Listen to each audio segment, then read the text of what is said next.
नमस्कार दोस्तों, the exam care में आप सभी का स्वागत है। आइए हम स्टार्ट करते हैं बाल विकास और शिक्षा शास्त्र से रिलेटेड टॉप 30 क्वेश्चन। जितने भी क्वेश्चन इस प्रैक्टिस सीरीज में लिए गए हैं सभी प्रीवियस ईयर में पूछे गए क्वेश्चन हैं। तो आप सभी लोग वीडियो के साथ आखिरी तक बने रहिएगा, जिससे कि सभी इंपॉर्टेंट क्वेश्चन समझ सकें और जो ना आ रहे हैं उसको याद कर लें।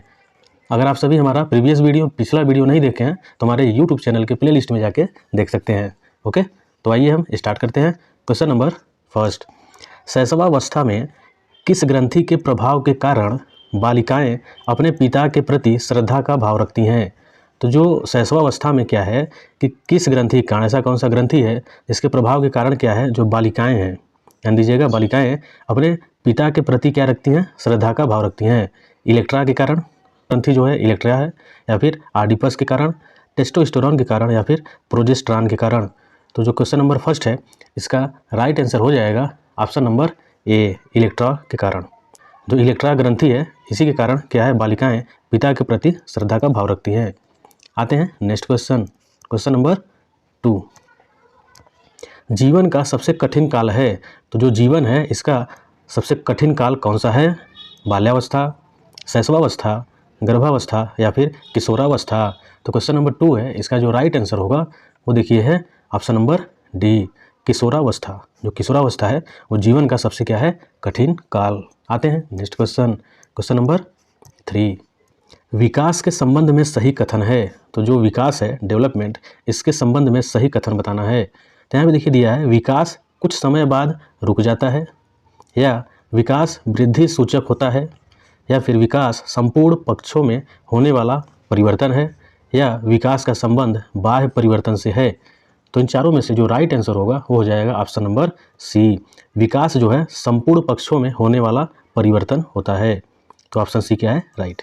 आते हैं नेक्स्ट क्वेश्चन, क्वेश्चन नंबर 4, इसमें दिया हुआ है, पूर्वाग्रही किशोर या किशोरी अपनी के प्रति कठोर होंगे। अपने प्रति क्या होंगे, कठोर होंगे। कब, किसके प्रति? समस्या, जीवन शैली, संप्रत्यय, या फिर वास्तविकता। तो जो 4 है इसका राइट आंसर होगा ऑप्शन नंबर ए, समस्या के प्रति क्या होंगे, कठोर होंगे। ठीक, आते हैं नेक्स्ट क्वेश्चन, क्वेश्चन नंबर 5, यहाँ पे देखिए दिया हुआ है, एक सशक्त विद्यालय अपने शिक्षकों में निम्नलिखित योग्यताओं में से सर्वाधिक बढ़ावा देता है। तो जो सशक्त विद्यालय है अपने शिक्षकों को क्या कर रहा है, इन योग्यताओं में सबसे सर्वाधिक बढ़ावा किस में देगा? प्रतिस्पर्धात्मक अभिवृत्ति में, परीक्षण करने की प्रवृत्ति में, या फिर स्मृति में, या अनुशासित स्वभाव में। तो देखिए 5 का जो राइट आंसर होगा वो हो जाएगा ऑप्शन नंबर ए, प्रतिस्पर्धात्मक अभिवृत्ति में क्या करेगा, सर्वाधिक बढ़ावा देगा। ओके, आते हैं नेक्स्ट क्वेश्चन, क्वेश्चन नंबर 6, सफल समायोजन को निम्नलिखित की आवश्यकता होती है सिवाय, किसके सिवाय सफल समावेशन की आवश्यकता होती है? पृथक्करण की, अभिभावकों की भागीदारी, या फिर संवेदनशील बनाना, या जो क्षमता है उसका संवर्धन करना। तो 6 का राइट आंसर हो जाएगा ऑप्शन नंबर ए, पृथक्करण। ओके, पृथक्करण के अलावा जो सफल समावेशन है उसके लिए आवश्यकता होती है अभिभावकों की भागीदारी और संवेदनशील बनाना और क्षमता संवर्धन का। ये नहीं होगा, ऑप्शन नंबर ए सही हो जाएगा। आते हैं नेक्स्ट क्वेश्चन, क्वेश्चन नंबर 7, यहाँ पे देखिए दिया हुआ है कि पियाजे के अनुसार निम्नलिखित में से कौन सी अवस्था है जिसमें बच्चा अमूर्त संकल्पनाओं के विषय में तार्किक चिंतन करना क्या करता है, आरंभ करता है? तो देखिए, मूर्त संक्रियात्मक अवस्था जो कि 7 से 11 वर्ष होती है, या औपचारिक संक्रियात्मक अवस्था जो 11 वर्ष से ऊपर की बात कर रहा है, या फिर संवेदी प्रेरक अवस्था जो जन्म से 2 वर्ष होती है, या पूर्व संक्रियात्मक अवस्था जो कि 2 से 7 वर्ष होती है। तो देखिएगा, जो तार्किक चिंतन आरंभ कर देता है किसका, अमूर्त संकल्पनाओं का, तो किस अवस्था में है? तो 7 का जो राइट आंसर होगा वो है ऑप्शन नंबर बी, औपचारिक संक्रियात्मक अवस्था जो कि 11 वर्ष से ऊपर की बात करेगा। ठीक, तो हमारे जो राइट आंसर होगा ऑप्शन नंबर बी। आते हैं नेक्स्ट क्वेश्चन, क्वेश्चन नंबर 8, बच्चे दुनिया के बारे में अपनी समाज का सृजन करते हैं, इसका श्रेय किसको जाता है? तो जो बच्चे हैं क्या करते हैं कि दुनिया के बारे में अपनी समाज का क्या करते हैं, सृजन करते हैं। ठीक, अपने हिसाब से दुनिया को समझते हैं। तो इसका श्रेय किसको जाता है? ये किसने कहा है? पियाजे, पावलोव, कोहलबर्ग, या फिर स्किनर। तो 8 का राइट आंसर हो जाएगा ऑप्शन नंबर ए, पियाजे ने ये बात कही है। ठीक, आते हैं नेक्स्ट क्वेश्चन, क्वेश्चन नंबर 9, यहाँ पे देखिए दिया हुआ है अवधारणाओं का विकास मुख्य रूप से किसका हिस्सा है? तो जो अवधारणाएं हैं इसका विकास जो है मुख्य रूप से किसका हिस्सा है? बौद्धिक विकास का, शारीरिक विकास का, सामाजिक विकास या फिर संवेगात्मक विकास का? तो 9 का जो राइट आंसर इसमें होगा वो देखिए है ऑप्शन नंबर ए, बौद्धिक विकास का। ओके, आते हैं नेक्स्ट क्वेश्चन। क्वेश्चन नंबर 10 यहाँ पे दिया हुआ है, निम्न में से कौन सी पूर्व बाल्यावस्था की विशेषता नहीं है? तो जो पूर्व बाल्यावस्था है इसकी विशेषता क्या नहीं है ये बताना है। तो दल या समूह बनाने की अवस्था, या अनुकरण करने की अवस्था, प्रश्न करने की अवस्था, या फिर खेलने की अवस्था?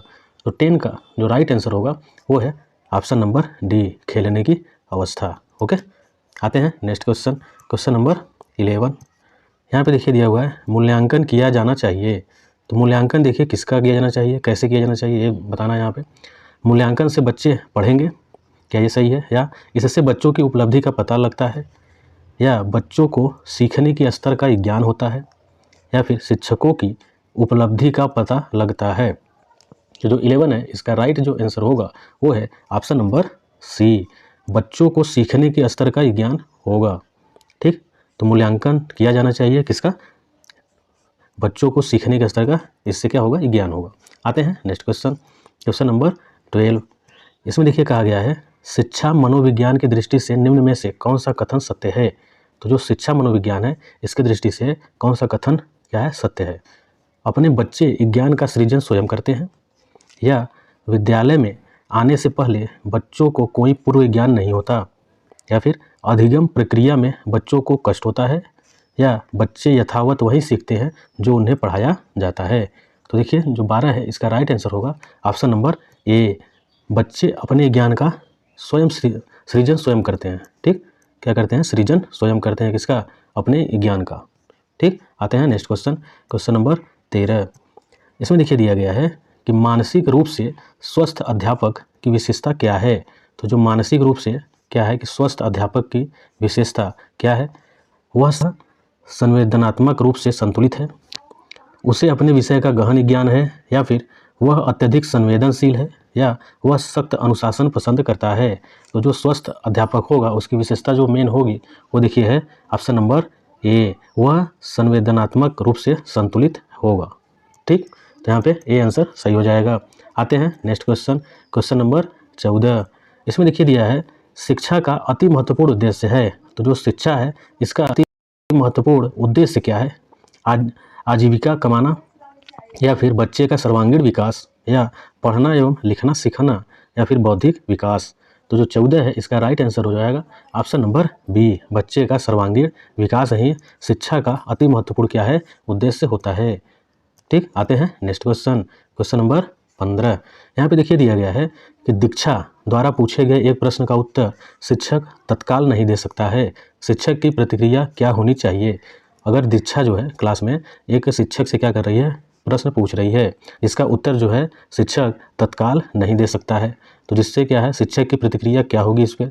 शिक्षक द्वारा दीक्षा को चुप करा देना चाहिए, या फिर शिक्षक द्वारा दीक्षा का ध्यान बटा देना चाहिए, या शिक्षक को कहना चाहिए कि मैं नहीं जानता हूँ, या फिर शिक्षक द्वारा इस प्रश्न का सही उत्तर बाद में समझकर देना चाहिए?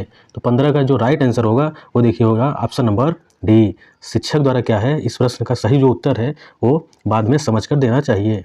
ठीक, आते हैं नेक्स्ट क्वेश्चन। क्वेश्चन नंबर 16 आप अनपढ़ माता पिता के बच्चों को अंग्रेजी सिखाना चाहते हैं, तो जिन बच्चों के माता पिता क्या हैं? अनपढ़ हैं, उन बच्चों को अंग्रेजी आप कैसे सिखाएंगे? आप बच्चे से अंग्रेजी में बात करेंगे, या फिर आप बच्चों को अंग्रेजी में बोलने के लिए बाध्य करेंगे, या आप बच्चों को मातृभाषा में बोलने से रोकेंगे, या फिर आप उसे मातृभाषा की सहायता से अंग्रेजी सिखाने का प्रयास करेंगे? तो जो 16 है इसका देखिए राइट जो आंसर होगा वो हो जाएगा ऑप्शन नंबर डी, आप उसे क्या करेंगे कि मातृभाषा की सहायता से अंग्रेजी सिखाने का प्रयास करेंगे। तो डी आंसर यहाँ पे राइट है। आते हैं नेक्स्ट क्वेश्चन। क्वेश्चन नंबर 17 कक्षा में विद्यार्थियों की रुचि बनाए रखने के लिए एक शिक्षक को उचित है। तो क्या है कि कक्षा में विद्यार्थियों को क्या बनाना है? रुचि बनाए रखने के लिए शिक्षक को क्या उचित है? श्यामपट्ट का प्रयोग करना, या फिर चर्चा करना, या कहानी कहना, या फिर प्रश्न पूछना? तो 17 का जो राइट आंसर हो जाएगा वो हो जाएगा ऑप्शन नंबर डी, प्रश्न पूछना। ठीक, ये उचित होगा शिक्षक के लिए। किसमें? रुचि बनाए रखने के लिए कक्षा में। तो आते हैं नेक्स्ट क्वेश्चन, क्वेश्चन नंबर 18। इसमें देखिए कह रहा है मूल्यांकन का उद्देश्य है। तो जो मूल्यांकन है इसका मुख्य उद्देश्य क्या है? बच्चों को उत्तीर्ण अनुत्तीर्ण घोषित करना, या फिर बच्चा क्या सीखा है यह जानना, या बच्चे के सीखने में आई कठिनाइयों को जानना, या फिर उपयुक्त सभी। तो जो 18 है इसका राइट आंसर हो जाएगा ऑप्शन नंबर डी, उपरोक्त सभी। तो देखिए इसमें क्या है कि मूल्यांकन जो है इसका उद्देश्य होता है कि बच्चों को उत्तीर्ण या अनुत्तीर्ण घोषित करना, और बच्चे क्या सीखे हैं ये भी जानना, या फिर बच्चे के सीखने में आई कठिनाइयों को भी जानना होता है। तो डी आंसर यहाँ पे राइट हो जाएगा। आते हैं नेक्स्ट क्वेश्चन, क्वेश्चन नंबर 19। अवधारणाओं का विकास मुख्य रूप से किसका हिस्सा है? तो जो अवधारणाएं हैं इसका विकास मुख्य रूप से किसका हिस्सा है? तो बौद्धिक विकास, शारीरिक विकास, सामाजिक विकास, संवेगात्मक विकास। तो जो ये क्वेश्चन देखिए ऊपर हो चुका है, तो क्या होगा? बौद्धिक विकास। आते हैं नेक्स्ट क्वेश्चन, सीखने का वह सिद्धांत जो पूर्ण रूप से और केवल अवलोकनीय व्यवहार पर आधारित है, सीखने के किस सिद्धांत से संबंध है? विकासवादी से, व्यवहारवादी से, रचनावादी से, या फिर संज्ञानवादी से। तो इसमें से देखिए जो राइट आंसर होगा 20 का वो हो जाएगा ऑप्शन नंबर बी, व्यवहारवादी से। ठीक, केवल अवलोकनीय व्यवहार के द्वारा आधारित होता है वो क्या होता है? व्यवहारवादी। आते हैं next question, question number 21। Bharatiya Samaj की बहुभाषिक विशेषता को किसके रूप में देखा जाना चाहिए?